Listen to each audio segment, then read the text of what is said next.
جدوں بیت المقدس ہویا فتح ایک ہفتہ لگیا وہ صفائی تے صلاح الدین ایوبی نور الدین زنگی پہلے ہم سے ممبر بنوا گئے سی انہیں کہا میں دنیا تو چلا جاواں نا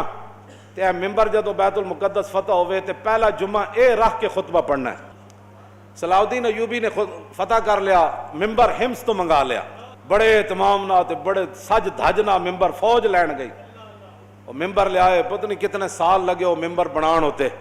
وہ ممبر بچ گیا۔ محی الدین بن زکینو صلاح الدین ایوبی حکم دیتا کہ آج خطبہ تسی دینا ہے، اور اس تو پہلے جدو آزانہ ہوئیاں تو پھر کی ہویا، صلاح الدین ایوبی اپنی پوری سلطنت جو وڈے وڈے قاری منگائے جڑے سونیاں، اذان تے ویسی سونی ہوندی، مراد ہے کہ جنہ دیا آوازاں بڑیاں دھڑلے دیاں سن، انہاں کیا بھائی سارے بیت المقدس تے کونے کھڑے ہو کے اللہ اکبر اذانہ دیو،